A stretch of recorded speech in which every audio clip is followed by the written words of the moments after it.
Particles किस form में हो सकते हैं, किस फॉर्म में एग्जिस्ट कर सकते हैं पार्टिकल्स आपके?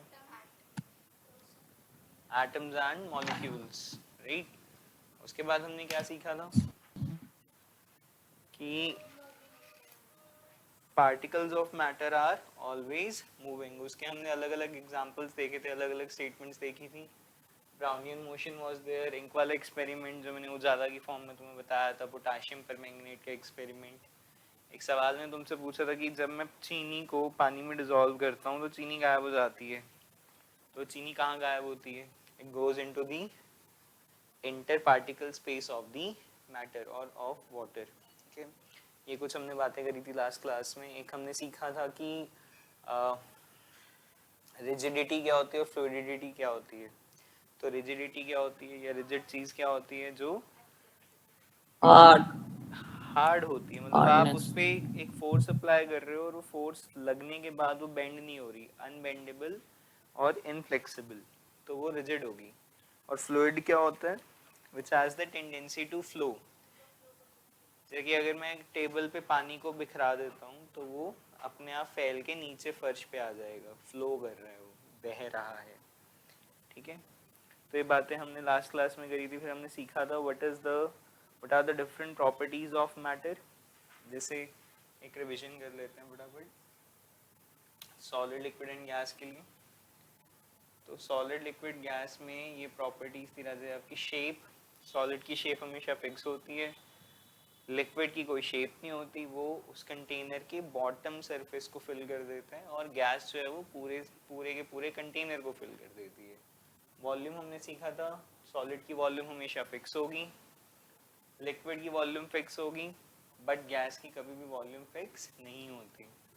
तुम 2 लीटर वाली कंटेनर के अंदर भी गैस फिल कर लो तब भी कम्प्लीटली फिल हो जाएगा, 1 लीटर में फिल कर लो तब भी फिल हो जाएगा। डेंसिटी सॉलिड्स की मैक्सिमम, फिर लिक्विड्स की, और सबसे कम गैसेस की। रिजिड सॉलिड होते हैं, लिक्विड्स और गैसेस फ्लूइड्स होती हैं। कंप्रेसिबिलिटी इनकम्प्रेसिबल सॉलिड्स आपके, नेग्लिजिबल कंप्रेसिबल होते हैं आपके लिक्विड्स, और बहुत ज़्यादा कंप्रेसिबल होते हैं आपके gases.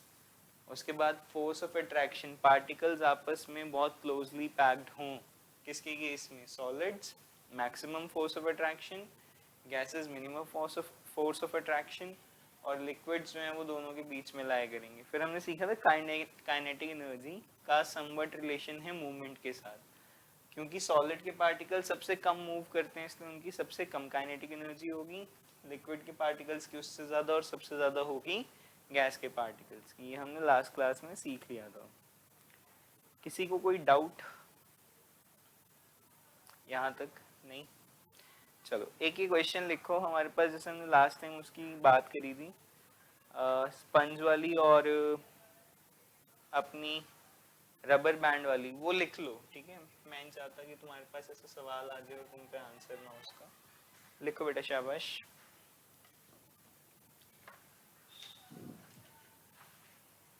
A rubber band changes its shape on stretching.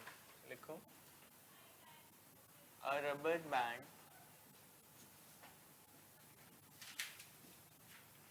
changes its shape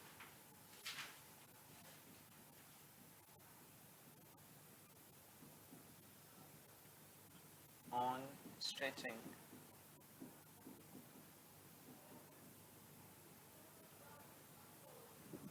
Then why do we call it a solid? Then why do we call it a solid? NCERT में है ये mention, तो हम अच्छे से इसका लिख लेते हैं आंसर। लिखो रे।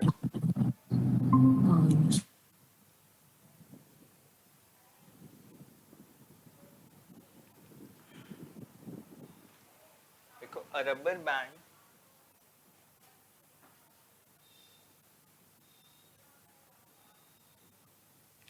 stretches only under the influence of a force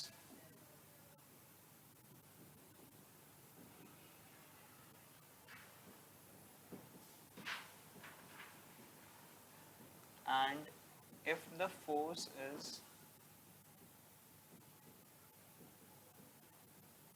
withdrawn, withdrawn मतलब फोर्स हटा दिया आपने या रिमूव लिख लो इसके साथ.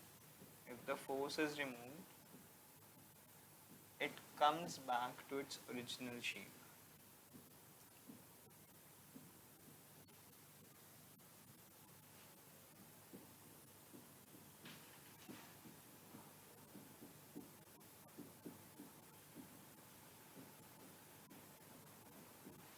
ठीक है.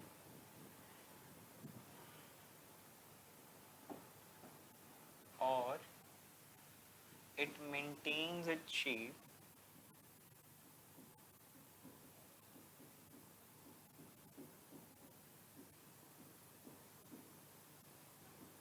when no external force is there.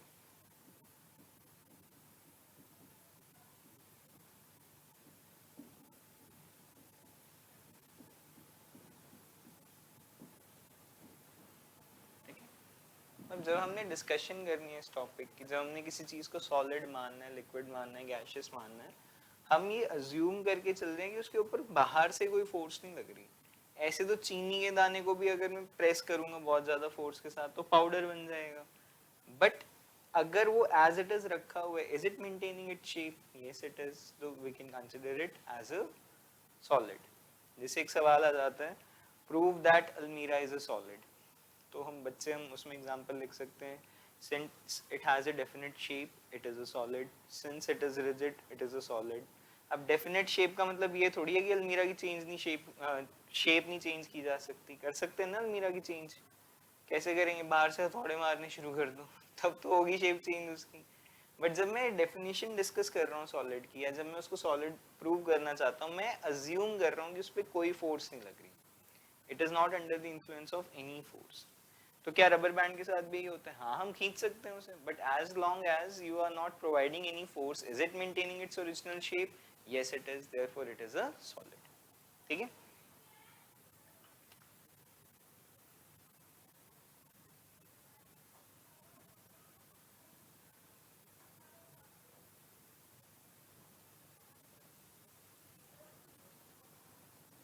Done. चलें आगे. अब जैसे एक मैंने ये भी सवाल डिस्कस किया था कि तुम चीनी को या नमक को किसी भी जार में डाल दो. मान लो एक जार मेरे पास सिलिंड्रिकल है, एक जार मेरे पास क्यूबिक है. तो क्या चीनी और नमक उन जार्स की शेप ले लेता है?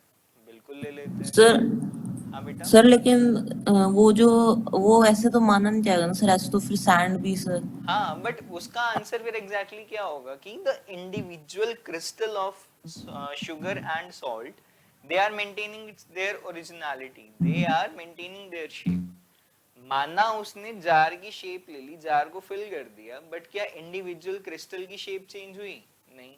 तो individual crystal can be considered as a solid. लिख लो, ये भी लिख लो, ये भी है हमारी एनसीईआरटी की किताब में. अगला लिखो बेटा example. If salt and sugar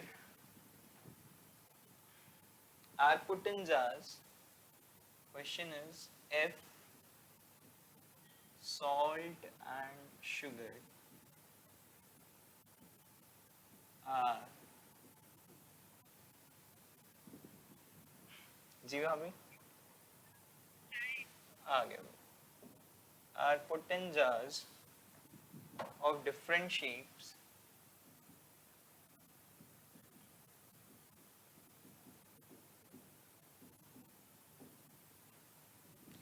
they take the shape of the jars, they take the shape of the jars, indicating that they do not have a fixed shape.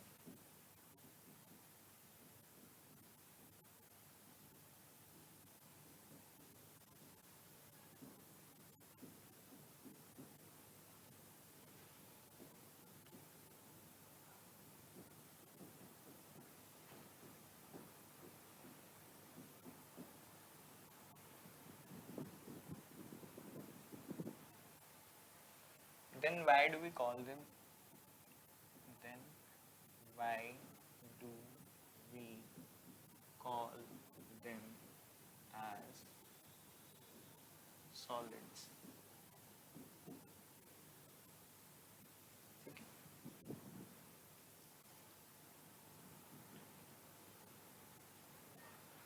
लिखिए answer.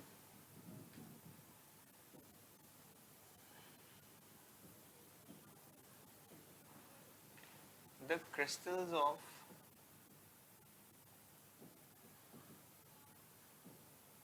salt and sugar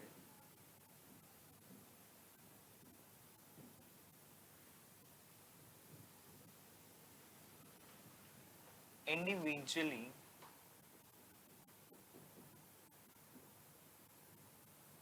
maintain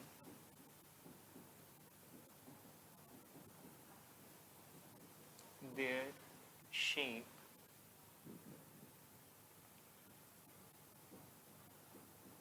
which is fixed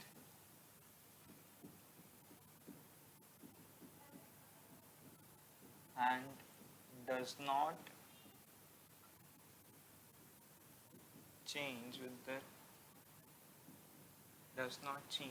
the shape of the container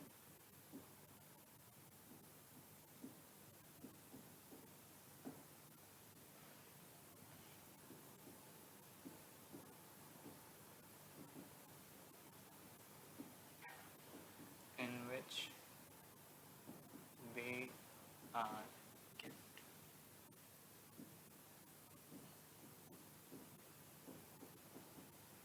ठीक है, तो आप जिसमें ऐसी jar में रखिए उनकी शेप इंडिविजुअल क्रिस्टल की अभी भी क्यूबॉइड है या क्यूब है तो वो सॉलिड में ही काउंट होगा. ठीक है, लिख लिया रिहन तूने? Yes sir. 2 मिनट में आया मैं जरा ना, अभी बातें मत.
आगे लिखो.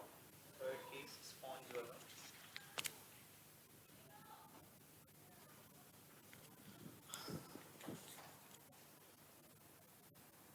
लिखो बेटा. A sponge can be compressed easily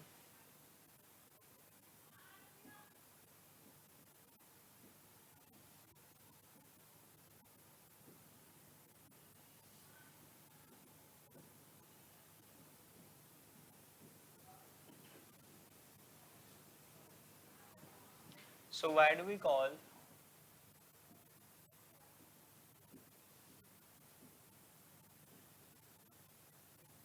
it a solid? इसका क्या रीजन बताया था मैंने केशव, बता बेटा. They have pores and in those pores air get trapped, so when you are compressing a sponge you are expelling that trapped air. ठीक है, लिखो. Due to the presence of minute pores, due to the presence of minute pores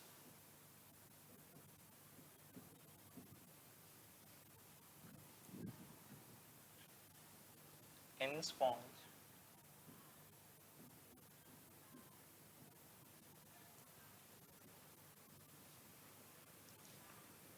which are filled with air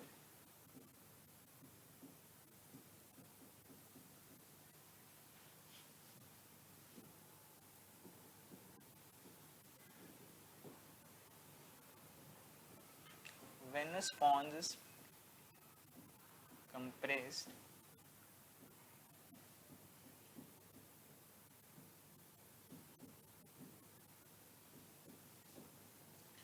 this trapped air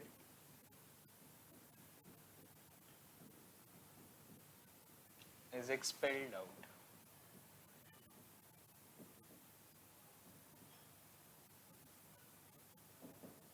ठीक है, done. इसलिए हम उसको compress कर पाते हैं, बट एक्चुअली जो स्पॉन्ज के पार्टिकल्स है वो कंप्रेस नहीं हो रहे हैं, जो उसके अंदर एयर ट्रैप थी वो बाहर जा रही है बस.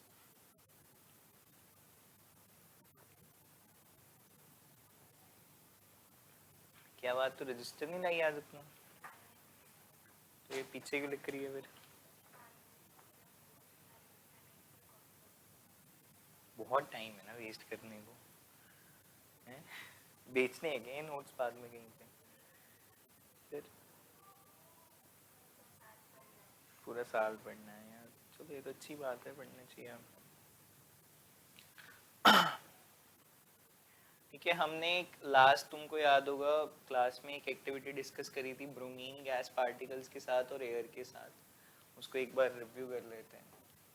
वो मतलब बेस्ट एक्टिविटी है to understand the concept of diffusion. ये वाली एक्टिविटी कि हमने बीच में से वो बैरियर हटाया, पार्टिकल्स जो थे वो इवनली मिक्स हो गए, और हमने इस प्रोसेस को क्या नाम दिया? We called it as diffusion. तो डिफ्यूजन की डेफिनेशन लिख लो एक बार फटाफट. द इंटरमिक्सिंग ऑफ पार्टिकल्स, लिखो, हेडिंग डाल देना बेटा, diffusion.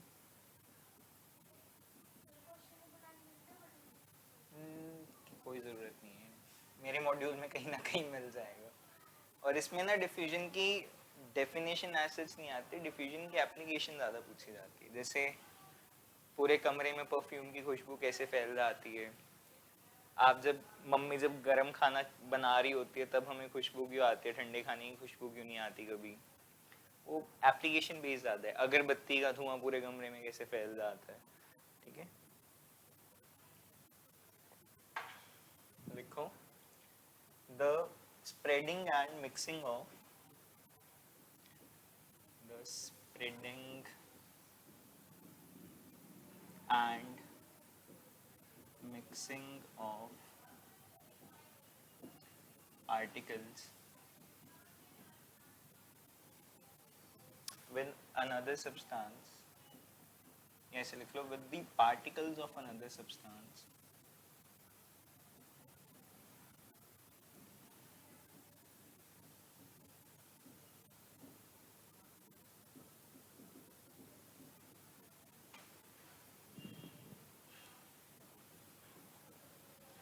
on its own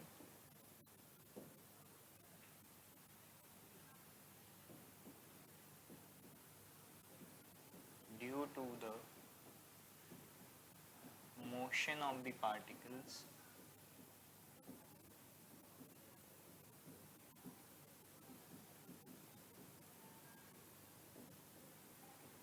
is known as diffusion.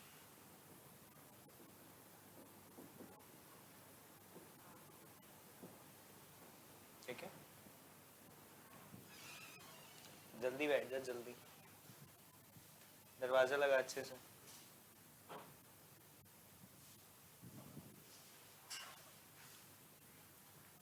ठीक है, अब हमने ये भी लास्ट क्लास में डिस्कस कर लिया था कि कौन सी चीज़ें फटाफट मिक्स होती हैं, कौन सी चीज़ें फटाफट डिफ्यूज होती हैं. Gases in gases diffuse faster, liquids in liquids diffuse much slower, and solids in solids diffuse very slowly, very slowly. जैसे एक एग्जांपल क्या दिया था मैंने, तुम्हें याद है? बेस्ट एग्जांपल कि मैंने इनको समझाया, तो लास्ट क्लास में नहीं आई थी, तू भी सुन ले. कि जो पुरानी गाड़ियाँ होती हैं, अगर मुझे मैकेनिक को कहना है भी इसका नट बोल्ट खोल दे, उसको बहुत ज़्यादा जान लगानी पड़ेगी, बहुत ज़्यादा फोर्स लगानी पड़ेगी, क्योंकि क्या होता है अल्टीमेटली कई सालों के टाइम के बाद जो नट और बोल्ट के पार्टिकल्स हैं वो डिफ्यूज होने शुरू हो जाते हैं। अल्टीमेटली वो इतने ज़्यादा डिफ्यूज हो जाते हैं कि वेल्डिंग हो जाती है एक तरीके से, तो उसको बहुत जान लगा के उसको खोलना पड़ता है, रादर तोड़ना ही पड़ता है नट और बोल्ट को। ठीक है, एक और मैंने एग्जांपल दिया था अरिहंत, अगर आपको याद है बेटा आप बताओ। अरिहंत है तू, वो है अरिहंत, उसको क्यों नहीं सुनेगा, मैं माइक पे बैठा हूँ ना बेटे, 4,000 खर्चे हैं माइक पे, तब भी नहीं उसको सुनाई देगा तो कैसे फायदा है फिर। सुनाई तो दे रहा है सर। देखा, सुन रहा था उसको। चल तू बता दे, अब तूने बोल ही दिया, क्या एग्जांपल था दूसरा?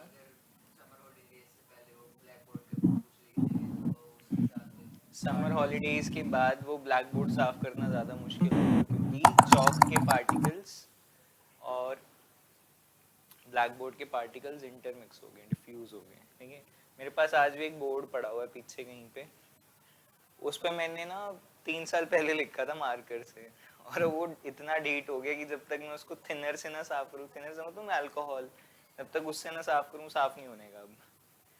तो ऐसे ही पड़ा है, उस पर निशान से पड़े हुए हैं, हटने का नाम नहीं ले रहे हूँ। सर अल्कोहल से कैसे साफ हो जाएगा सर? अल्कोहल से हो जाता है बेटे, वो डिजोल्व हो जाता है उसके अंदर ना। मार्कर समझते हैं ना तू, जो ब्लैक कलर वाला नहीं होता वाइट बोर्ड मार्कर, वो डिजोल्व हो जाता है। Yes sir.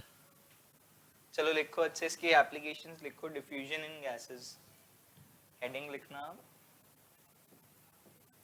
डिफ्यूजन इन गैसेस, क्योंकि इसी के ऊपर हमारे क्वेश्चन ज्यादा बनते हैं। डिफ्यूजन इन गैसेस, जैसे smell of hot food mixing with air. एक एग्जांपल तो ये हो गया, क्या हो गया, एक तो लेट आया ऊपर से मस्ती कर रहा है। सेकंड एग्जांपल क्या होगा, स्मेल ऑफ परफ्यूम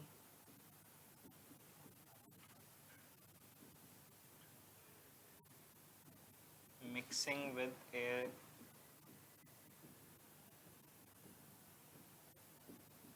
ठीक है, परफ्यूम के साथ साथ एक और मतलब वर्ड जो इंग्लिश में अगरबत्ती के लिए वर्ड यूज होता है, पता है किसी को क्या? Incense stick, smell of incense, burning incense stick लिख लो।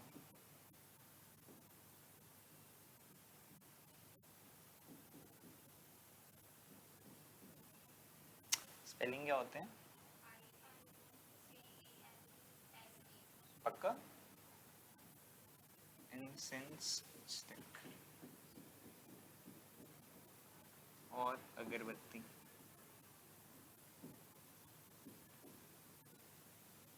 मिक्सिंग विद एयर, तो ये सारे एग्जांपल्स जो हैं ये गैस का गैस में डिफ्यूजन है।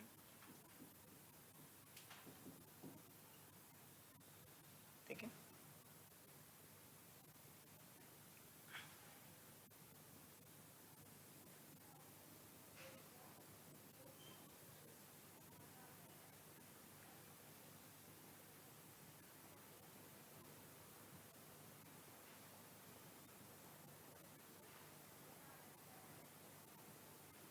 डन। अब इसी में अगर मैं थोड़ा और इलाबोरेट करूं, मैं काइनेटिक एनर्जी के टॉपिक को इन्वॉल्व करना चाहता हूं, तो यही सवाल ऐसे भी पूछा जा सकता है कि गरम खाने की खुशबू दूर से आ जाती है, ठंडे खाने की खुशबू लेने के लिए हमें पास जाना पड़ता है, ऐसा क्यों? वो पहले ही गर्म होता है। क्यों जल्दी मिक्स होती है, क्यों जल्दी डिफ्यूजन होती है? हाँ, क्यों जल्दी मिक्स हो पा रहे हैं, वही तो सारा सवाल है, वही तो पूछ रहा हूँ। काइनेटिक एनर्जी, किसकी काइनेटिक एनर्जी ज्यादा होगी? गैसेस की। सवाल तो गर्म खाने से और ठंडे खाने से रिलेटेड है। जो गर्म खाने के पार्टिकल्स हैं, क्योंकि वो गर्म है इसलिए उनके पास काइनेटिक एनर्जी ज़्यादा है, और क्योंकि उनकी काइनेटिक एनर्जी ज़्यादा है तो उनकी मूवमेंट भी ज़्यादा है, और क्योंकि उनकी मूवमेंट ज़्यादा है इसलिए वो जल्दी डिफ्यूज़ हो पा रहे हैं। समझ आया रिलेशन? हाँ भाई अरिहंत, यस सर। चलो लिखो, ये वाला सवाल एनसीईआरटी में भी है, उसको लिख ही लेते हैं। नोट कर रहा था क्या? हो गया, लिखो। एनसीईआरटी है अभी किसी के पास तो दे दो, मैं प्रॉपर क्वेश्चन ही लिख देता हूँ ना बोर्ड पे। Question is the smell of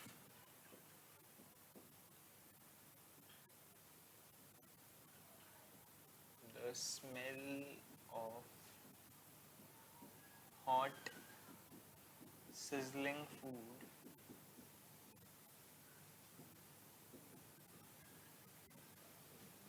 reaches you several meters away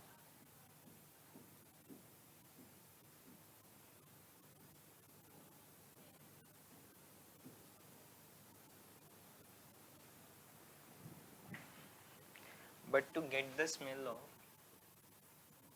but to get the smell of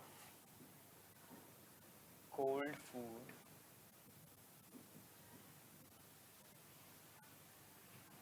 you have to go close.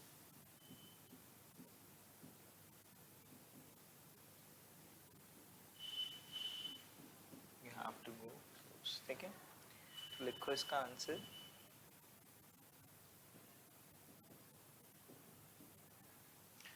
hot sizzling food particles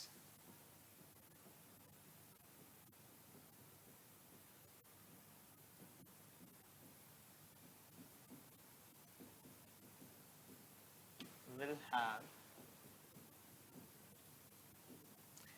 greater kinetic energy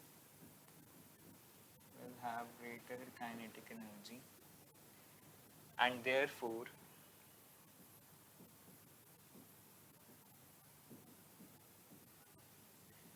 their movement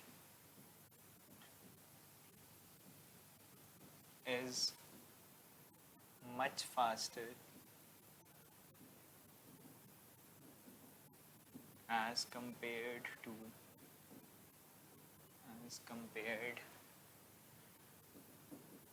cold food particles.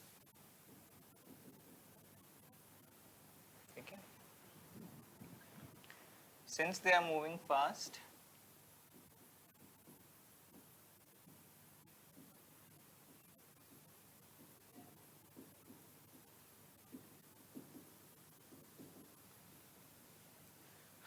rate of diffusion is more in case of hot sizzling.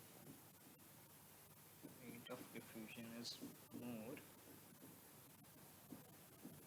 or smell from hot food will reach you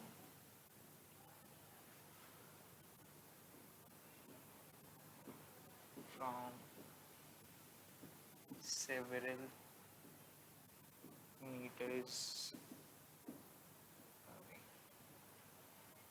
ठीक है,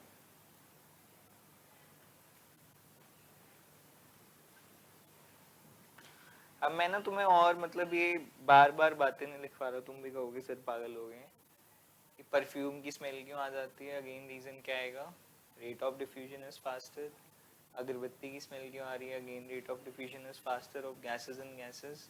तो तुम लिख सकते हो, सवाल आ जाएगा तो एक शब्द उसमें जरूर होना चाहिए। वो शब्द क्या है अरिहंत, क्या है वो शब्द? अगर मैं तुझसे सवाल पूछता हूँ, the smell of perfume spreads in the entire room quickly, why? Because of, sir एक वर्ड में बता, बिकॉज ऑफ। डिफ्यूजन। बस, डिफ्यूजन तो स्पेसिफिकली आपके आंसर में होना ही चाहिए। उसके अलावा आप जो मर्जी लिखो, the particles of perfume will mix with the particles of air and will reach us, but अगर तुमने वर्ड डिफ्यूजन ही नहीं लिखा तो तुम्हारा आंसर जो है आधा अधूरा रहेगा। सॉरी, एक नंबर में से आधा नंबर ही मिलेगा आपको। ठीक है, मैंने शायद पिछली बार भी बात डिस्कस करी थी, मेरे को स्पेसिफिकली आपसे जब भी साइंस में आंसर लिख रहे हो मुझे कीवर्ड चाहिए, कीवर्ड नहीं होगा तो फुल मार्क्स नहीं मिलेंगे। पॉइंट तुम्हें बताया था, मैंने 10th वालों को बताया था, बट ध्यान रखना 9th में हो गए, कीवर्ड्स आर मस्ट। एक सवाल आ जाता है कि एलपीजी की स्मेल हमें क्यों आ जाती है जल्दी? एलपीजी अगर लीक हो रही है तो मुझे उसकी स्मेल आ जाती है बहुत जल्दी, क्यों? सर क्योंकि वो लाइट गैस है। लाइट गैस है, बट उसके अंदर एक स्पेसिफिक हम दूसरा सब्सटेंस ऐड करते हैं जिसकी बहुत strong ethyl concentration. Mercaptan. My ethyl God, mercaptan. तुझे कैसे पता था? सर याद हो गया सर, रट रट के। अच्छा गुड बेटा। तो इथाइल मरकैप्टन एक बुक में तो नहीं है, एनसीईआरटी में नहीं है, बट इथाइल मरकैप्टन गुड एक ऐसे सब्सटेंस है जिसकी एक बहुत स्ट्रॉन्ग स्मेल है, जिसको हम एलपीजी में इंटेंशनली ऐड करते हैं ताकि अगर एलपीजी लीक हो रही है तो हमें उसकी फटाफट स्मेल आ जाए। लिख लो ये वाली सर बात। एक क्वेश्चन है सर। हाँ जी बेटा। सर ये जो स्मेल है ये हमें कैसे आती है सर? वो जो पार्टिकल्स होते हैं फूड के वो हमारे तक पहुंच जाते हैं, या ये जो आप कह रहे हो डिफ्यूजन होती है सर बेटा इसकी हमारे परफ्यूम? ना नाक के अंदर ना ओल्फैक्टरी रिसेप्टर्स होते हैं, सेंसर्स होते हैं। जैसे हमें कोई चीज़ गर्म है वो कैसे पता चलती है? थर्मल रिसेप्टर्स की वजह से जो हमारी स्किन पे होते हैं। वैसे ही हमारी नाक के अंदर होते हैं ऑल्फैक्टरी रिसेप्टर्स, वो ब्रेन को सिग्नल भेजते हैं स्मेल का। जैसे तुमने सुना होगा कोविड में कई लोगों का सेंस ऑफ टेस्ट चला गया, कि वो क्या चीज़ खा रहे हैं वो टेस्ट नहीं कर सकते। तो उन टेस्ट के लिए होते हैं गस्टेटरी रिसेप्टर्स, वो उनके खराब हो गए थे बिकॉज ऑफ सर कोरोना लेकिन वायरस। हमें जो स्मेल होती है वो एयर में जाती कैसे है? एयर में कैसे जाती? पार्टिकल्स मिक्स हो गए ना राजू उसके, स्मेल के ओके। पार्टिकल्स, परफ्यूम के। परफ्यूम लेकिन सर परफ्यूम में तो पार्टिकल्स होती नहीं सर। क्यों? लिक्विड पार्टिकल्स नहीं है उसके, जब तुम ऐसे स्प्रे करते हाँ हो सर। तो वो जो लिक्विड है वो एटमाइज हो जाता है, एटमाइजर बोलते हैं उसको, कि उसकी बहुत छोटी छोटी ड्रॉपलेट्स बन जाती हैं।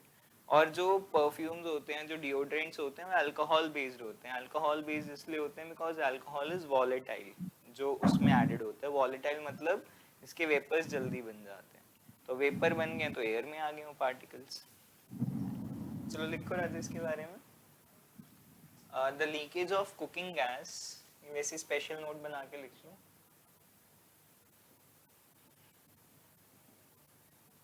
The leakage of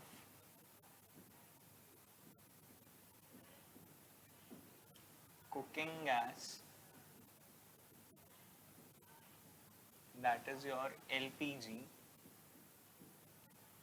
can be detected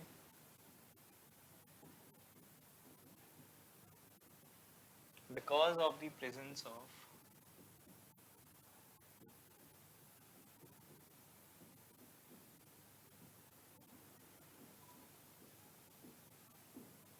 a substance in it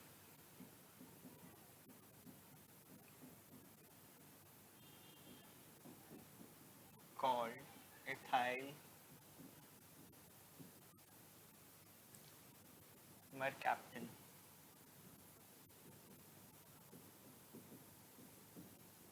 ठीक है?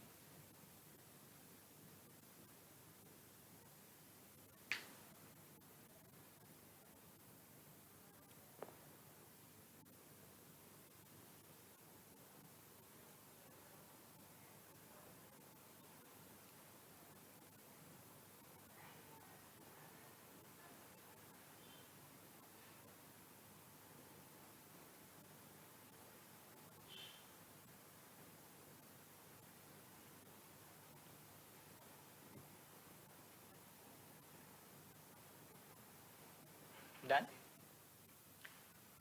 Done sir. चलो ये अभी हम बातें नहीं लिख रहे हैं क्योंकि हम ऑलरेडी डिस्कस कर चुके हैं बहुत बार। जैसे diffusion of liquids and liquids का एग्जांपल क्या था? एक मैंने तुम्हें उजाला वाला एग्जांपल दिया था, एक हमने डिस्कस किया था इंक का एग्जांपल हो सकता है कि मैं लिक्विड के मतलब पानी के अंदर इंक को ऐड कर देता हूँ, वो भी एक एग्जांपल हो सकता है हमारा। सॉलिड का भी हम कर चुके हैं कि ब्लैक बोर्ड के साथ चॉक पार्टिकल्स डिफ्यूज हो सकते हैं, या फिर दो मेटल ब्लॉक्स अगर एक के ऊपर एक रख दें हम काफ़ी सालों के लिए तो वो भी आपस में वेल्ड हो जाते हैं, डिफ्यूज हो जाते हैं। ठीक है, तो एग्जांपल्स नहीं लिख रहे हैं हम, थोड़ा सा अपना सर मेन टॉपिक शुरू करें। हाँ जी। लेकिन सर वो वेल्ड होंगे अगर हम उन्हें बहुत ज्यादा ही कोल्ड टेम्परेचर पे डाल दें? मिक्सिंग तो तब भी होगी राजे, काफी सालों तक रखे रहने चाहिए, दैट इज द कंडीशन।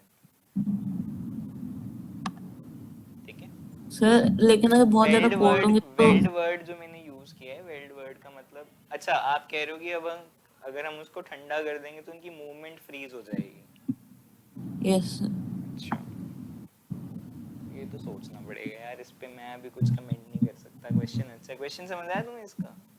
वो कह रहा है कि अगर टेम्परेचर राइज होने पे काइनेटिक एनर्जी बढ़ जाती है तो उससे मूवमेंट बढ़ जाती है। अगर मैं उसको बहुत ही ज़्यादा सुपर कूल कर दूं तो क्या उनकी मूवमेंट रिस्ट्रिक्ट हो जाएगी? मूवमेंट तो रिस्ट्रिक्ट होगी। तो क्या उसकी वजह से उनकी डिफ्यूजन भी रिस्ट्रिक्ट हो रही है मेटल ब्लॉक्स के केस में, है ना आर्यन? मेटल ब्लॉक्स के केस में यस पूछ रहे सर। हैं ना। चलो इस क्लास में नेक्स्ट क्लास में इसका आंसर मैं ढूंढ के लाता हूँ। बट सर स्लो तो हो जाना चाहिए स्लो डिफ्यूजन तो का होगा, प्रोसेस। डेफिनेटली होगा, बट क्या बिल्कुल ही डिफ्यूज नहीं करेगा? That's the question. तो वो मैं ढूंढ के लाता हूँ आंसर इसका। मतलब ऐसा नहीं है कि मैं कूल बनने के लिए कुछ भी आंसर दे दूँ, नहीं ऐसा होगा वैसा होगा, थोड़ी रिसर्च करनी पड़ेगी मुझे। ठीक है चलो, कुछ एक क्वेश्चंस डिस्कस कर लेते हैं। अपनी एनसीईआरटी के क्वेश्चंस ही हैं तुम्हारे।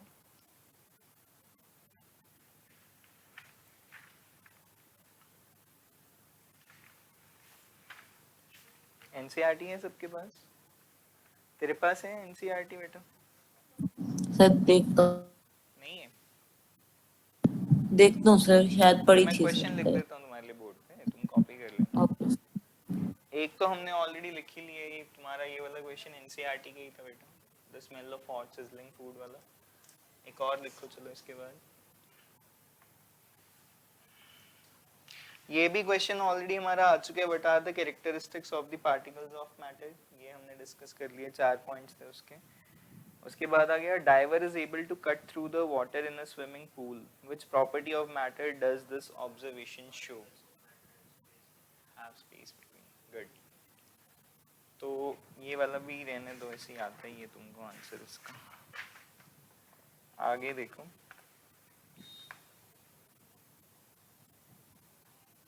टैबुलेट द डिफरेंसेस हो गए हमारे। Comment upon the rigidity, compressibility, fluidity, filling a gas container, shape, kinetic energy and density.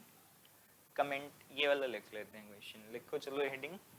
तो क्वेश्चन, कमेंट अपॉन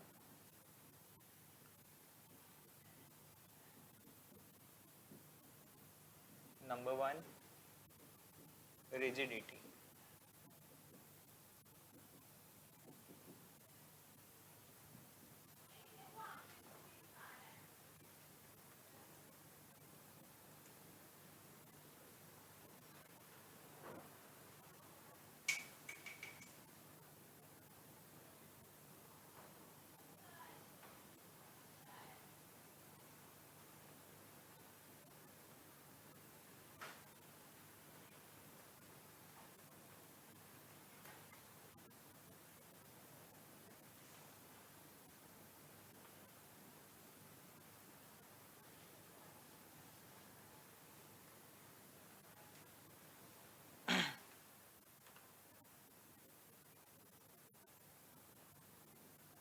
फिर गायब हो गया। अरिहंत कहाँ गया तू बेटे? सर एनसीईआरटी लेने जा रहा हूँ सर, शायद होगी सर, चेक करके आज। ले आ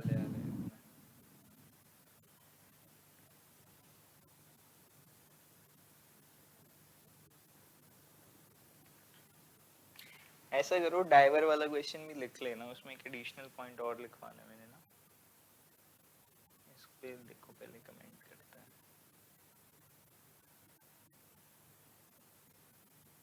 लिखो रजे, rigidity refers to the property of a solid, specifically क्योंकि सॉलिड्स के लिए है, सो rigidity refers to the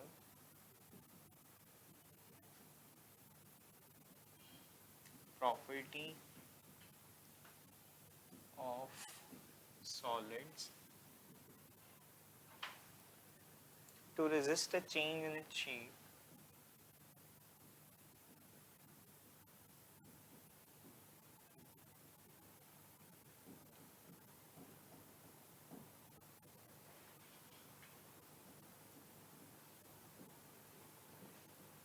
hand size when an outside force is applied. When an sir outside, first chapter है ना सर ये, हाँ मैटर इन आवर सराउंडिंग्स। जी जी जी, गुड मॉर्निंग।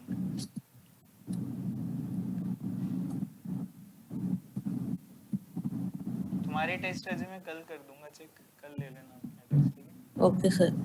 सर इसमें सर ये क्वेश्चन मिल नहीं रहा सर। बेटे पेज नंबर 6 पे आ जाओ, आगे लिखो इन मोस्ट सिंपल टर्म्स।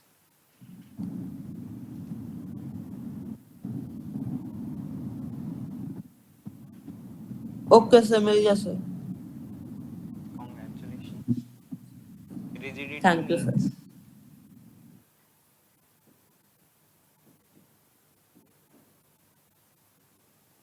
दो वर्ड लिख सकते हो आप यहाँ पे, एक तो था इनफ्लेक्सिबल, ठीक है, या फिर स्टिफनेस।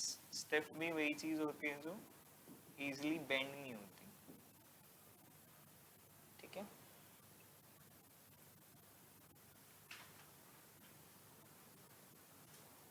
डन।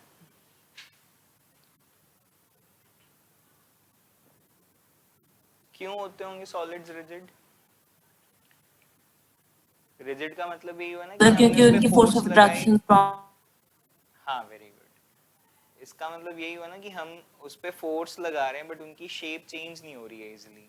क्यों नहीं चेंज हो रही है? क्योंकि जो हम फोर्स अप्लाई करते हैं वो फोर्स कम है उस फोर्स से जिस फोर्स ऑफ अट्रैक्शन से वो पार्टिकल्स एक दूसरे की तरफ अट्रैक्ट हो रहे हैं, ठीक है। इसका रीजन भी लिख लो साथ में। Solids are rigid because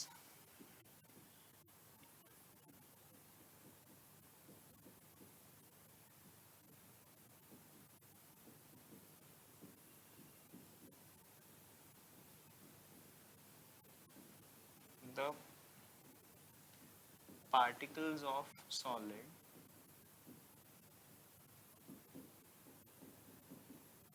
are attracted towards each other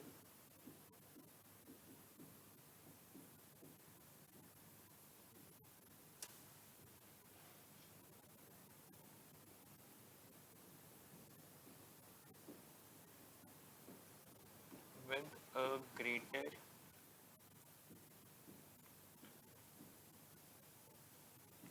force of attraction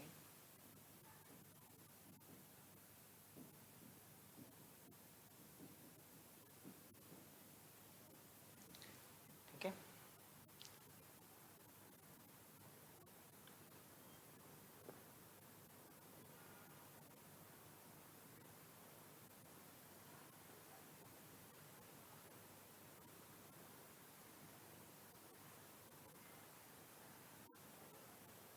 लिख लिया? तो ये फर्स्ट टर्म थी जिसमें रिजिडिटी आपने डिस्कस करनी थी। Second term is compressibility. सबने लिख लिया है क्या? केशव, अरिहंत हो गया आपका भी? राजू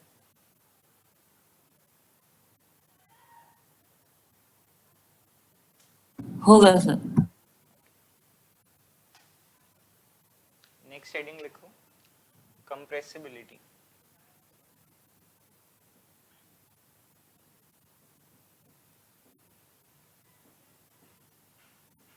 कंप्रेसिबिलिटी के लिए ना बेटे ये डायग्राम बना लेना, ठीक है, तुम्हें अच्छे से याद भी रह जाएगी ये बात।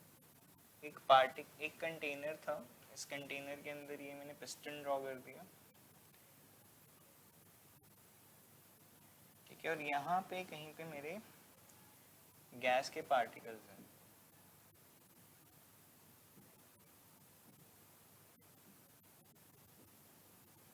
ठीक है। अगर मैं इस पिस्टन को नीचे मूव करता हूँ,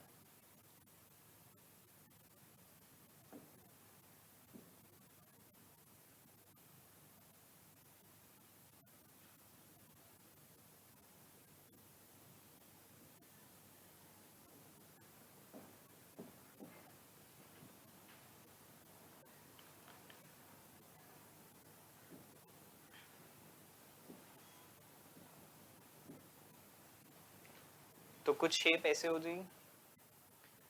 अब भी इनके बीच में जो इंटर पार्टिकल स्पेस है वो बहुत ज्यादा है, इस केस में क्या हुआ, जब मैंने उस पर एक प्रेशर अप्लाई करके पिस्टन को नीचे किया तो उसका इंटर पार्टिकल स्पेस कम हो गया, ठीक है। तो सर लेकिन वो रहेगी गैस ही, हाँ है ना सर? रहेगी गैस ही, बट अगर लेकिन आप सर और अगर हम प्रेशर अप्लाई करोगे तो लिक्विफाई हो जाएगी, अगर और प्रेशर अप्लाई करोगे तो वही सॉलिडिफाई हो जाएगी, ठीक है। But it comes at the cost of energy, temperature increase. No doubt वो सॉलिडिफाई हो जाता है, बट तुम्हारे सिलेंडर गर्म हो जाते हैं क्योंकि आप फोर्सफुली कोई काम कर रहे हो। You are going against the law of nature. Nature क्या कहता है, गैस के पार्टिकल्स जो हैं वो अलग अलग दूर दूर होने चाहिए, बट आप फोर्स लगा के उनको पास पास ला रहे हो तो अल्टीमेटली जो आपका कंटेनर होता है वो गर्म होना शुरू हो जाता है। ये बना लिया डायग्राम, लिखो चलो इसके बारे में। कंप्रेसिबिलिटी का मतलब क्या होता है? Compressibility is the property of a fluid, ये क्योंकि स्पेसिफिकली गैस के अंदर होती है, गैस इज अ फ्लूइड, इसलिए फ्लूइड के लिए लिख रहे हैं। Compressibility is the property of a fluid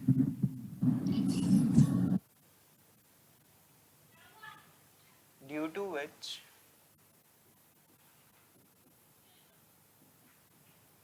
its volume decreases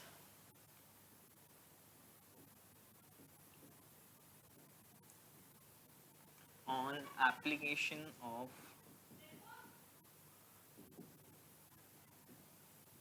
a force। Force की जगह बेटर है प्रेशर लिख लो, क्योंकि हम एक कंफाइंड एरिया पे अप्लाई कर रहे हैं। आपने बचपन में शायद ये पढ़ा होगा, pressure is force upon area, 8th class में आया होगा ही, तो हम प्रेशर वर्ड यूज कर सकते हैं, ठीक है। The particles of gases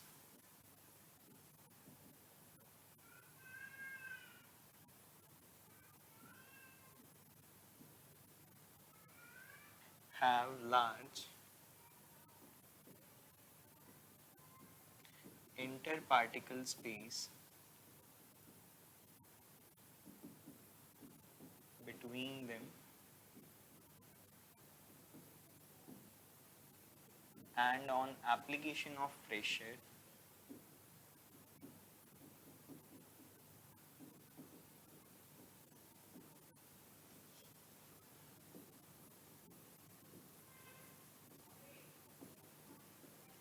this interparticle space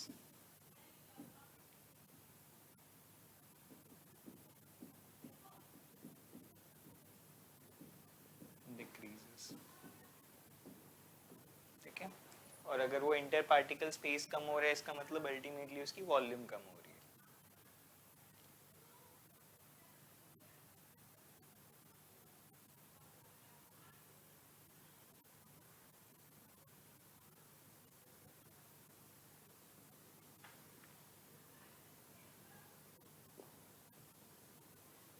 हो जाएगा तो बता देना, फिर नेक्स्ट टॉपिक लिखेंगे। अरिहंत,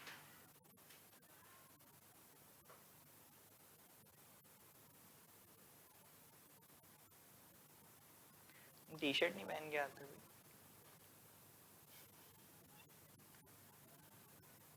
कोई बात नहीं, कोई बड़ा इंस्टीट्यूट तो है नहीं कि फाइन लग जाएगा टी शर्ट नहीं पहन के आओगे, बट जब दी है तो पहन सकते हो ना बेटे, कल पहन के आओगे, मेरे को खुश कर। Done sir. चलो नेक्स्ट लिखो रजे, फ्लूइडिटी, थर्ड टॉपिक आपका।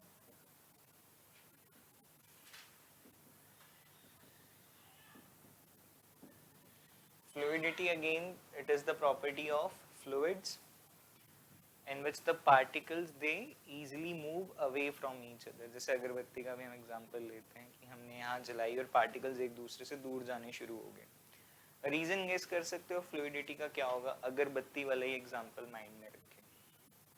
What can be the reason? Arihant, can you also guess?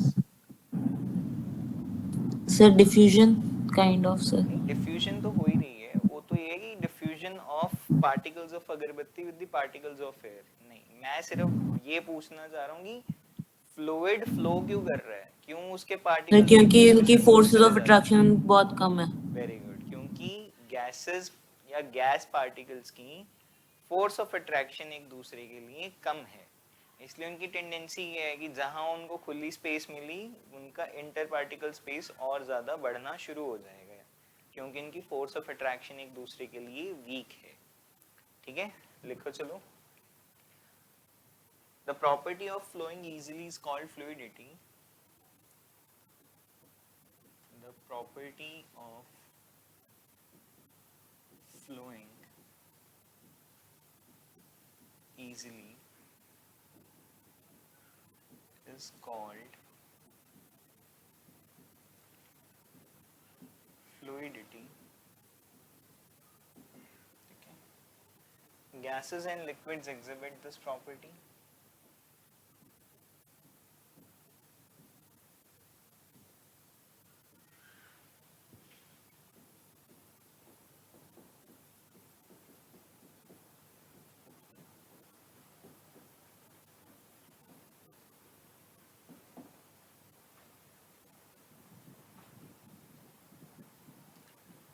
Due to large interparticular space, due to large interparticle space and weak force of attraction,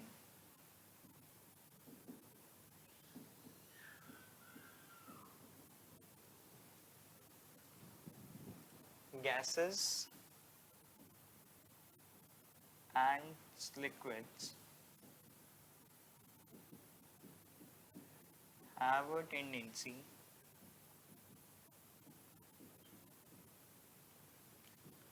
to flow easily. ठीक है, they have a tendency to flow easily.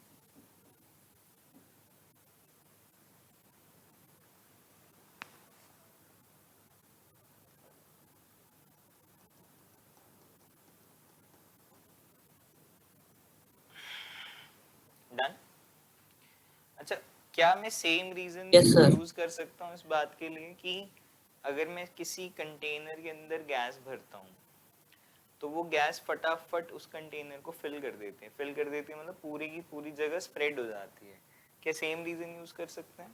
Because they have less they have more interparticle space and less force of attraction, therefore it completely fills the container in which it is kept. ये भी लिखो चलो अगला, filling a container, fourth part, filling a gas container.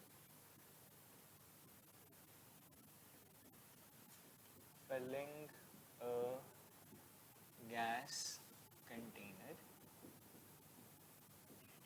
लिखो रजत. A gas fills the container completely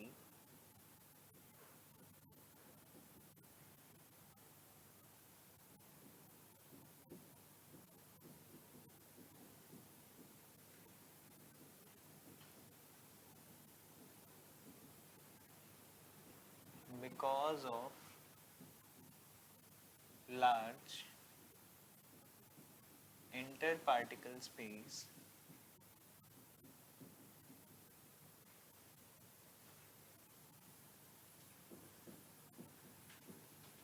and weaker force of attraction. ठीक है,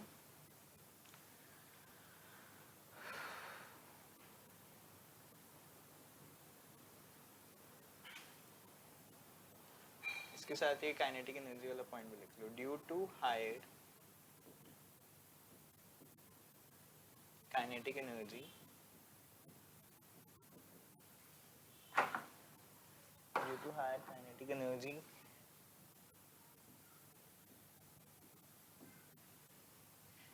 their motion in every direction is fast.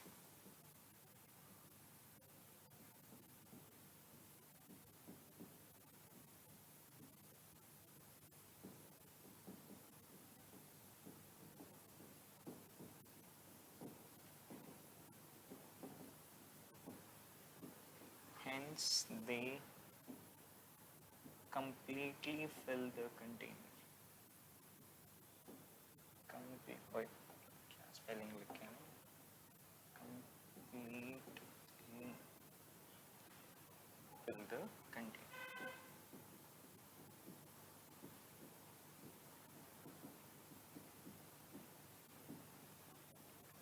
ठीक है बेटा?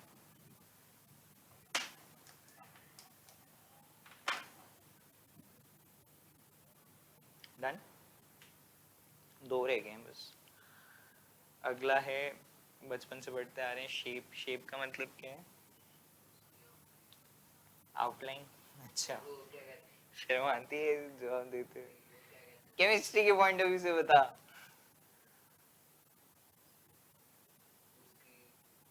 The placement of particles is fixed. जो particles एक दूसरे के साथ अट्रैक्ट हो रहे हैं वो अपनी एक फिक्स्ड पोजीशन पे रखे हुए हैं until and unless you apply an external force which is greater than the force of attraction of the particles. समझ आई बात? पक्का? रुक जा. मान ले ये क्यूब था और मैंने इस क्यूब के हर एक वर्टेक्स पे एक पार्टिकल रखा हुआ है.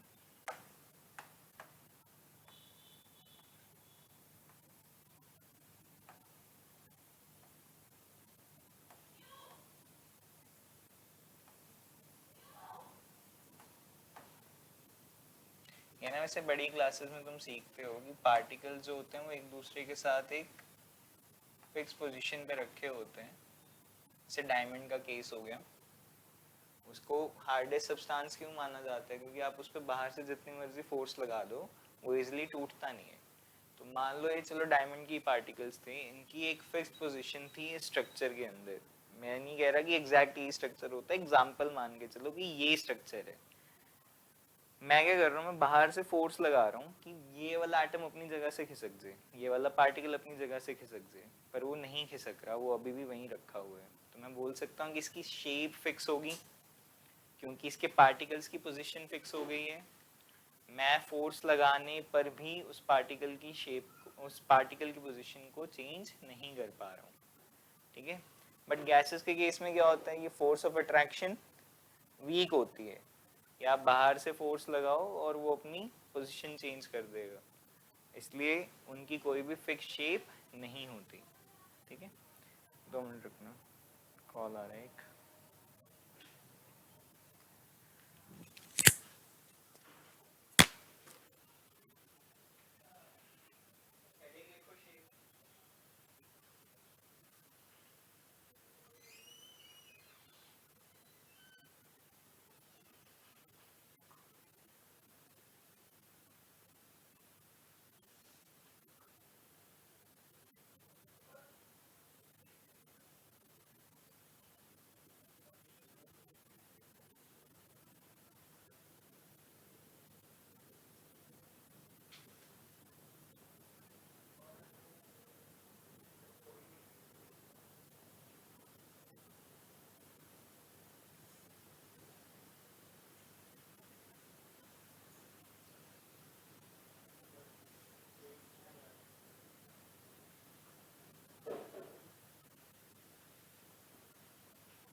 नहीं करा मैंने. रिहंत सुन रहा था ना तेरे को सब. 4000 खर्चे बेटा हैं. हाँ, 2 माइक्स के लिए. लिखो, द एक्सटर्नल फॉर्म और अपीयरेंस ऑफ अ सब्सटेंस. बना लो, याद ही रहेगी एग्जाम्पल. द एक्सटर्नल फॉर्म और appearance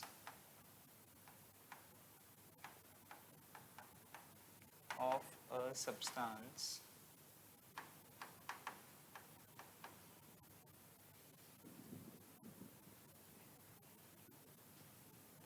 is called its shape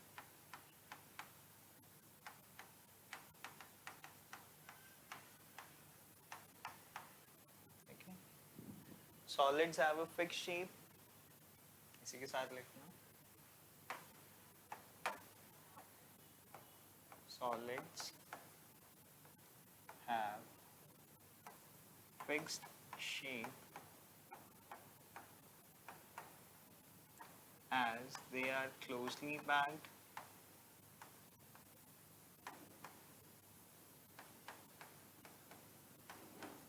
and have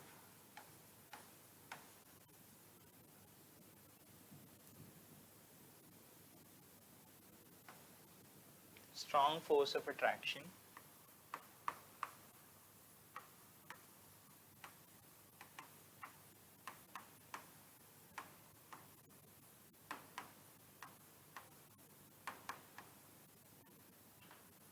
due to which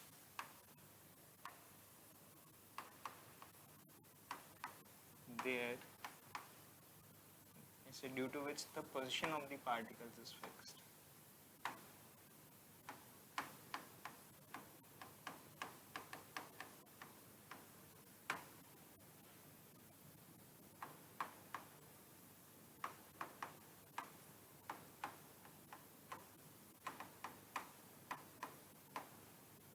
ठीक है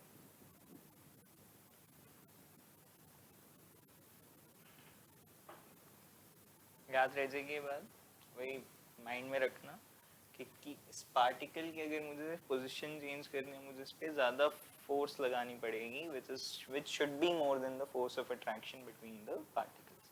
इसलिए इनकी शेप फिक्स रहेगी. गैस और लिक्विड के केस में फोर्स ऑफ अट्रैक्शन वीक होती है इसलिए उनकी शेप फिक्स नहीं होती, चेंज हो जाती है.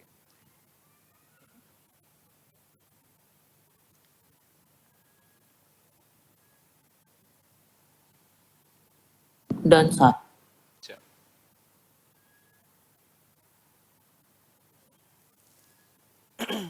Last kinetic energy.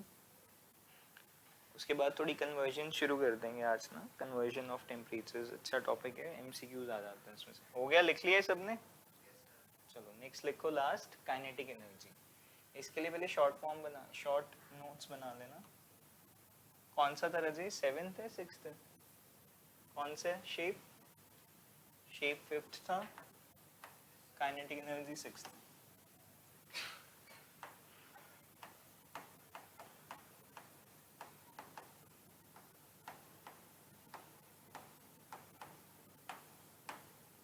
Short notes बना लो इसके लिए. Kinetic energy is due to the motion of the particles. तो अगर मोशन ज्यादा है तो काइनेटिक एनर्जी भी ज्यादा होगी. ये एरो अपवर्ड का मतलब होता है ज्यादा. ठीक है, अगर मोशन ज्यादा है काइनेटिक एनर्जी ज्यादा है, इसका मतलब फोर्स ऑफ अट्रैक्शन क्या होनी चाहिए? ज्यादा है कम? अगर मूवमेंट ज्यादा है तो फोर्स ऑफ अट्रैक्शन क्या होगी? कम होगी रहते. अगर मूवमेंट ज्यादा है, पार्टिकल एक दूसरे से ज्यादा दूर जा सकते हैं, तो फोर्स ऑफ अट्रैक्शन क्या होनी चाहिए? कम होनी चाहिए. कम. और अगर फोर्स ऑफ अट्रैक्शन कम है तो इंटर पार्टिकल स्पेस के लिए क्या कह सकते हो तुम? Inter particle space would be less और मोर. पार्टिकल एक दूसरे से दूर चले गए, अब स्पेस ज्यादा हो जाएगी. काइनेटिक एनर्जी ज्यादा मतलब मोशन ज्यादा, मोशन ज्यादा मतलब फोर्स ऑफ अट्रैक्शन कम, और अगर फोर्स ऑफ अट्रैक्शन कम है तो इंटर पार्टिकल स्पेस ज्यादा हो जाएगी. ठीक है, चलो लिखो रजिस के बारे में. काइनेटिक एनर्जी हेडिंग है, लिखो the energy possessed by a material, the energy possessed by a material due to the motion of its particles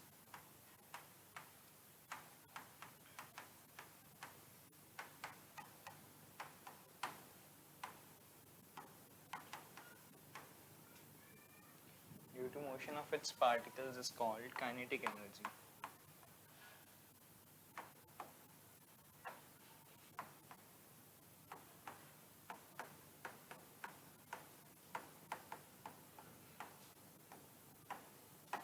Okay. If kinetic energy is more, if kinetic energy, ध्यान से समझने, next class में दोबारा पूछूंगा मैं. If kinetic energy is more, movement of particles is more,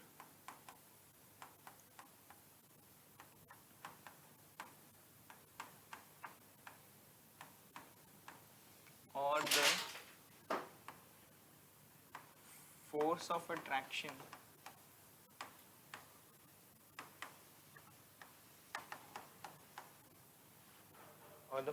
attraction among the particles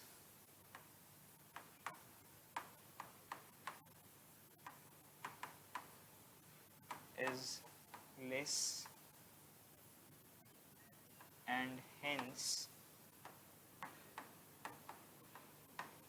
particles will have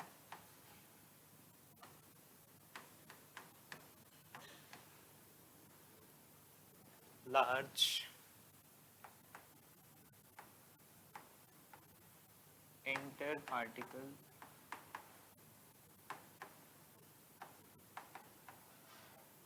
spaces. ठीक है, जो कि यूजुअली गैसेस के केस में होता ही है, क्योंकि उसके पार्टिकल्स की काइनेटिक एनर्जी ज़्यादा होती है, इसलिए उनकी मूवमेंट ज़्यादा होती है, इसलिए उनका फोर्स ऑफ अट्रैक्शन कम हो जाता है और उनका इंटर पार्टिकल स्पेस बढ़ जाता है. ठीक है. अच्छा, एक और है, मैंने जल्दी बोल लिया, एक और है लास्ट तुम्हारा, डेंसिटी. डेंसिटी के ऊपर लिखना है हमने.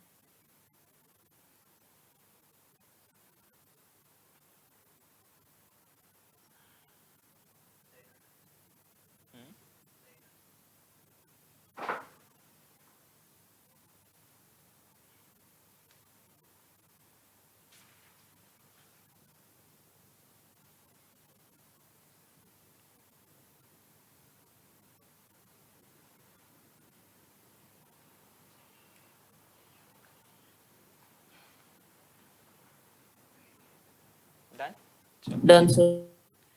लास्ट टॉपिक रह गया आपका डेंसिटी.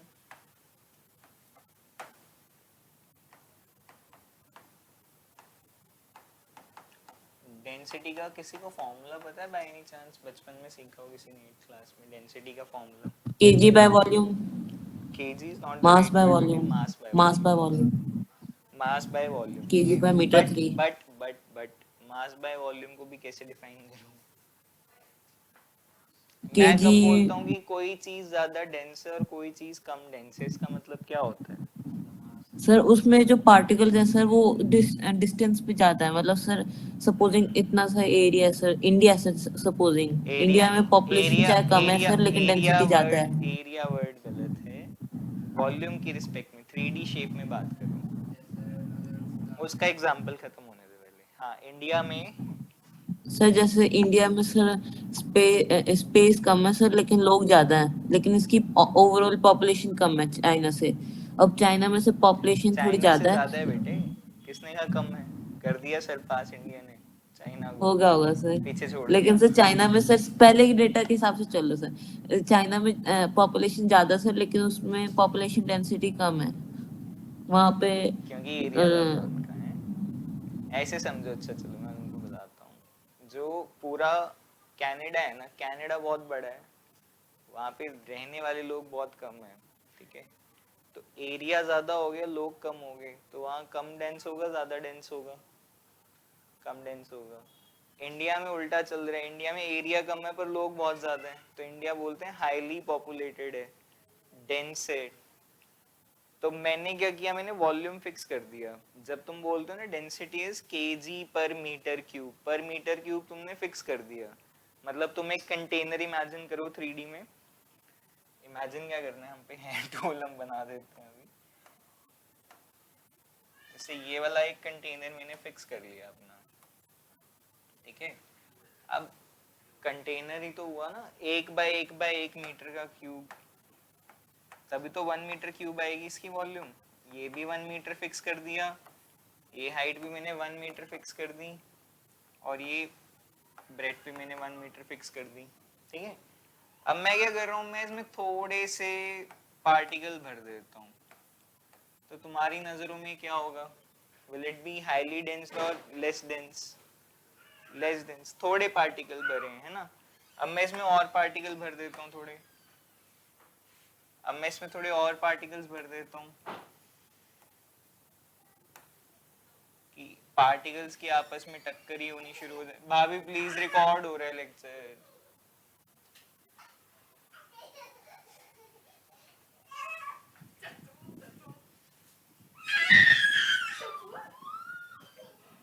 अच्छे से लगा दो, लाइट आती है। प्लीज बंद कर दो, चिटके नहीं लगा दी ऊपर से। तो अभी कंपैरेटिवली ज्यादा डेंस हो गया। अब मैंने इसे फिक्स्ड एरिया में और पार्टिकल्स भर दिए जबरदस्ती, तो ये हाईली डेंस हो जाएगा।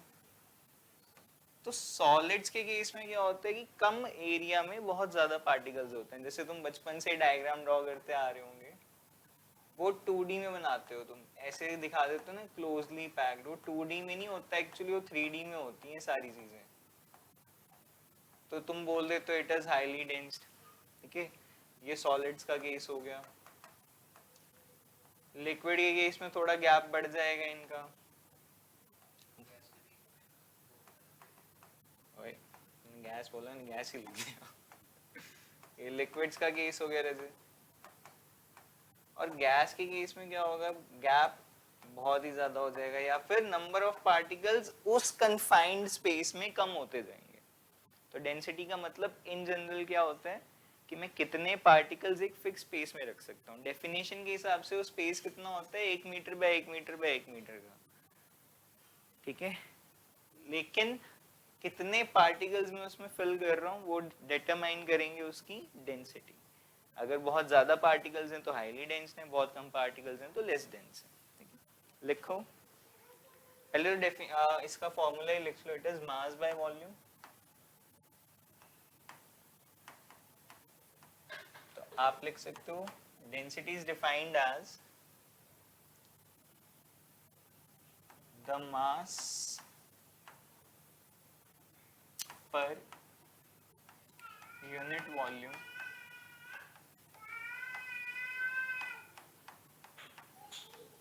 is defined as the density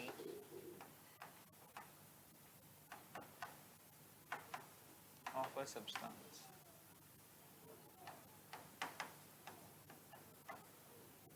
ठीक,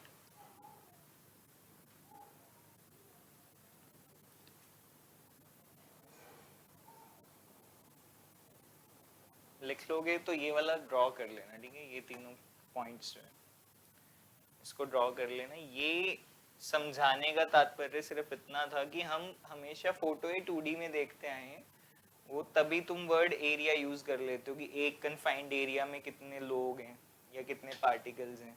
area is not the right word, volume 3D में बात कर रहे हैं हम। एक डब्बा इमेजिन करो 1 meter by 1 meter by 1 meter का।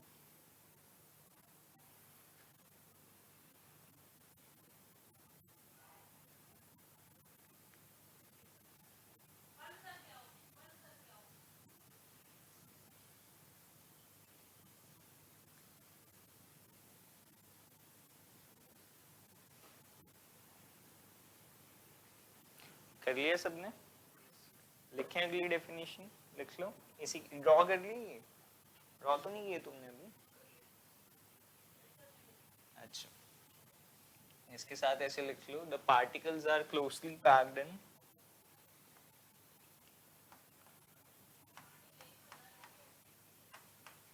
The particles are closely packed in solids. Okay. Hence they are highly dense. Hence they are highly dense.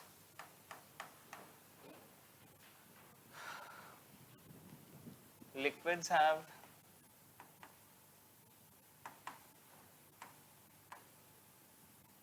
lower density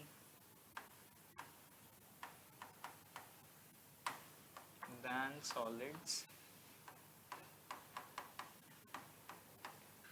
but are more dense than gases. ठीक है, और gases में क्या होता है?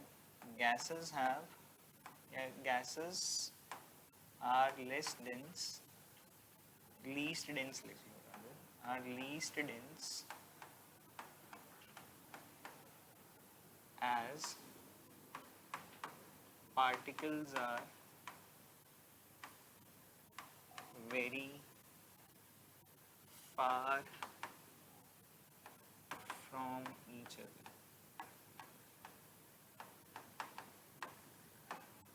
ठीक है, they are very far from each other, इसलिए वो कम डेंस में काउंट होंगी.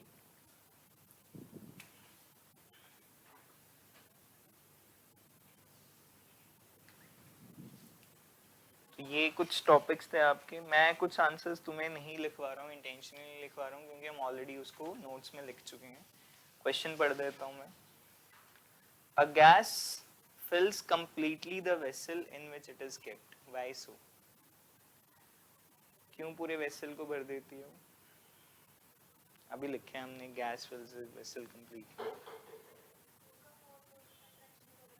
Very good. क्योंकि उनका फोर्स ऑफ अट्रैक्शन बहुत कम होता है, इसलिए उनका इंटर पार्टिकल स्पेस ज्यादा होता है एंड उनका काइनेटिक एनर्जी ज्यादा होती है, इसलिए उनकी मूवमेंट ज्यादा होती है और वो पूरे रैंडम मोशन हर डायरेक्शन में करते हैं. उसके बाद सेकंड क्वेश्चन है बेटा, a gas exerts pressure on the walls of the container. क्योंकि उनकी नेग्लिजिबल फोर्स ऑफ अट्रैक्शन है और मोशन रैंडम है, हर डायरेक्शन में जा रहे हैं, तो क्या वो गैस के वो कंटेनर के वॉल के साथ कोलाइड करेंगे? टक्कर होगी उनकी? होनी चाहिए. इसलिए उस कोलिजन की वजह से मैं बोल सकता हूँ they exert a pressure on the walls of the container. ठीक है, बट वो भी तभी होगा जब हम बहुत ज्यादा गैस भरेंगे. अगर कम गैस होगी तो हमें वो प्रेशर या वो फोर्स फील नहीं होगी कंटेनर के ऊपर. जैसे जब तुम कोई सोडा बॉटल या कोक की बॉटल जब तक नहीं खोलते हो तब तक तुम्हें बहुत ज्यादा हार्ड लगती है, क्योंकि अंदर से गैस जो है उसमें बहुत ज्यादा भरी हुई है. एक बार वो बॉटल खुल जाए, गैस एक्सपेल हो जाए उसमें से, तो तुम उस बॉटल को क्रश कर सकते हो इजीली. अब वुडन नहीं सर, टेबल, लेकिन वो प्रेशर कैसे एग्जर्ट हो रहा है सर? वो तो हम उसे इसलिए नहीं दबा पाते सर क्योंकि उसे दबाने का मतलब होगा गैस को राजी कंप्रेस राजी करने सुन के सुन लिए. सुन सुन सुन इन जनरल सुन.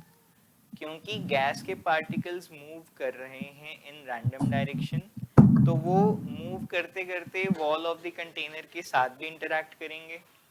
इंटरैक्शन का मतलब है वर्ड यहाँ पे कोलिजन, की उनकी आपस में टकरें होंगी, और क्योंकि उनकी काइनेटिक एनर्जी ज्यादा है इसलिए उनकी इम्पैक्ट भी ज्यादा है, इसलिए वो एक फोर्स एक्सर्ट करेंगे on the walls of the container. ये लिखवा दूंगा मैं तुमको अच्छे से ना, कल इसको एक बार याद दिला देना मुझे. अगला पढ़ो. A wooden table should be called a solid. Bye solid की डेफिनेशंस बस. वुडन टेबल क्या है? It is, it has a solid. fixed shape, it has a fixed volume, it is incompressible, it is rigid. ये सारे आप points लिख सकते हो to prove that it's a solid. जैसे अलमीरा can be considered a solid, same reasons, definite shape, definite volume, incompressible. उसके बाद we can easily move our hand in air, but to do the same through a solid block of wood we need a karate expert. एस के molecules loosely packed, किसके? Air के. हाँ, और wood के जो होते हैं वो डेंसली पैक्ड या टाइटली पैक्ड होते हैं. एयर के पार्टिकल्स की फोर्स ऑफ अट्रैक्शन वीक है, इसलिए हम उसमें से अपना हाथ इजीली आर पार कर सकते हैं. बट वुडन के पार्टिकल सॉलिड हैं तो उनका फोर्स ऑफ अट्रैक्शन भी ज्यादा होता है, इसलिए हमें कराटे एक्सपर्ट को बुलाना पड़ेगा जो उस फोर्स ऑफ अट्रैक्शन से ज्यादा फोर्स अप्लाई कर सके। ये हमने मेरे ख्याल पिछली क्लास में भी लिखा था। तो ये कुछ था आपका टॉपिक एनसीईआरटी के पॉइंट ऑफ व्यू से। एक बार घर जाके रिवाइज कर लेना, सैटरडे को फिर से टेस्ट होगा तुम्हारा, और जितना हम पढ़ेंगे उतने का ही होगा। हाँ हाँ, केमिस्ट्री का, इस बार केमिस्ट्री का होगा। डन? कोई डाउट आज का? वो जो क्वेश्चन रह गया आपका, gas exerts pressure on the walls of container, next time हम पॉइंट बाय पॉइंट अच्छे से लिख लेते हैं, ठीक है? अरिहंत बेटा कोई